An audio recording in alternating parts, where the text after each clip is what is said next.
बोलो बेटा, ऐसी क्या परेशानी की बात है जो इतनी इमरजेंसी में बुलाया? सब खैर तो है ना? तुम्हारे अब्बू को कहीं ज़रूरी काम से जाना था, लेकिन तुम्हारे बुलाने पे हम यहाँ आ गए। हेमल बेटा, सब ठीक तो है ना? मेरा दिल हौल रहा है, बताओ ना बात क्या है? आंटी, अम्मी, अब्बू, अब जो हम बात करने जा रहे हैं उसके लिए हम चाहते हैं कि आप हमें तहम्मुल से सुने और बड़ा दिल रखें। बोलो, क्या बात है? सब पढ़े लिखे हैं, जो भी बात है खुल के कहो। अम्मी, पढ़े लिखे होने में और पढ़े लिखी सोच रखने में बहुत फ़र्क होता है। हमारी सोसाइटी आज भी अपनी सोच की मोहताज है। बेटा हमें बातों में मत उलझाओ, जो भी कहना है साफ साफ कहो, हम सुन रहे हैं। अबू 3 माह हो गए हैं मतलब मेरी शादी, एक भी दिन सुकून का नहीं गुजरा।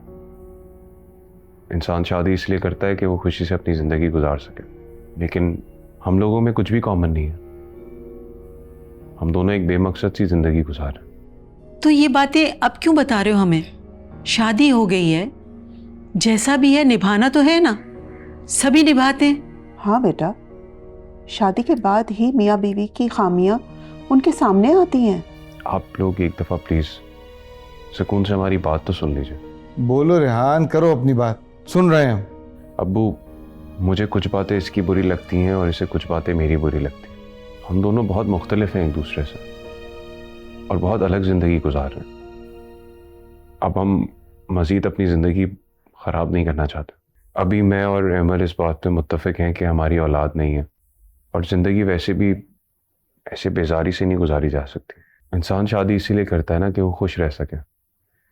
मैं और एमल इस नतीजे पे पहुंचे हैं कि हमें अलहदा हो जाना चाहिए। क्या?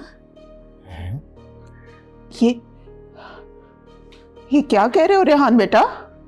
क्या अलग होना इतना ही आसान है जितनी आसानी से तुमने ये बात कह दी? और एमल बेटा, मुझे तुमसे ये उम्मीद नहीं थी, ना सास ना नंद, अकेले घर में तुमसे शौहर नहीं संभाला गया। अम्मी, आप उसे क्यों डांट रही हैं? उसका कसूर नहीं है, हम दोनों का मुश्तरका फैसला है।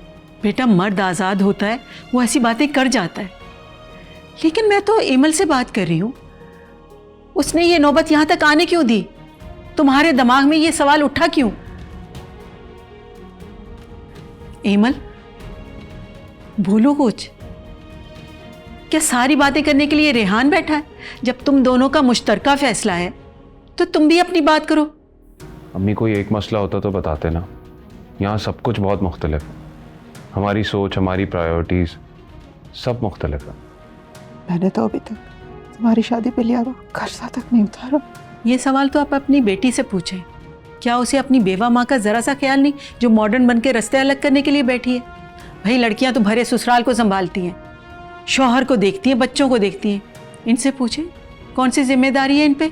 हम लोग बहुत मुख्तलिफ हैं एक दूसरे से, हमारे बीच में कुछ भी कॉमन नहीं है।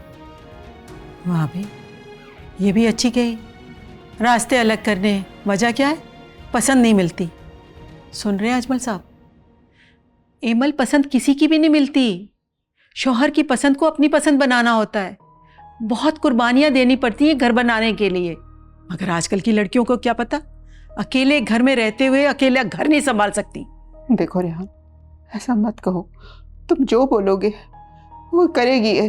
तुम बिल्कुल ठीक कह रहे हो और तुम जैसा चाहोगे वैसा ही होगा। अम्मी, देखो रेहान मियाँ, ये नाराजगियां मियाँ बीवी में चलती रहती हैं, फिर क्या होता है, एक दूसरे को मना लेते हैं और जिंदगी फिर से चल पड़ती है। यूं रास्ते अलहदा कर लेना, ये तो किसी चीज का हल नहीं बेटा। अब्बू, हम कोई छोटे बच्चे तो नहीं है ना कि लड़ाई झगड़ा किया और आप लोगों को बुला लिया हल करने के लिए। हम अपना फैसला कर चुके हैं, हमें अलहदगी इख्तियार करनी है बस। नहीं नहीं, तुम दोनों तो बहुत बड़े हो गए हो, अभी भी बुलाने की क्या जरूरत थी? अलहदा हो जाते और बता देते हमें। अम्मी प्लीज, आप तो मामले की नज़ाकत को समझने की कोशिश करें। एमल, मुझे असल बात बताओ कि वजह क्या है जो नौबत यहाँ तक पहुंची। मुझे तुम्हारे आंसू नहीं देखने, बात सुननी है। एमल बेटा, मुझे एक बात बताओ, आखिरी बार तुम लोगों की लड़ाई किस बात पे हुई थी?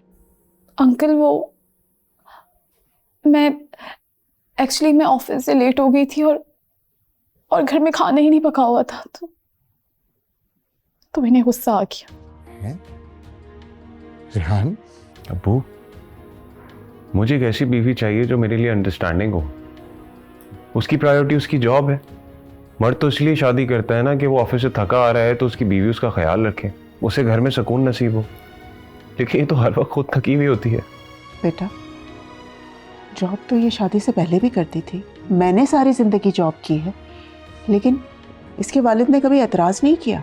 रेहान, अब तुम्हें एमल की जॉब से मसला हो गया? ठीक है, अगर आप लोगों को ऐसा लगता है तो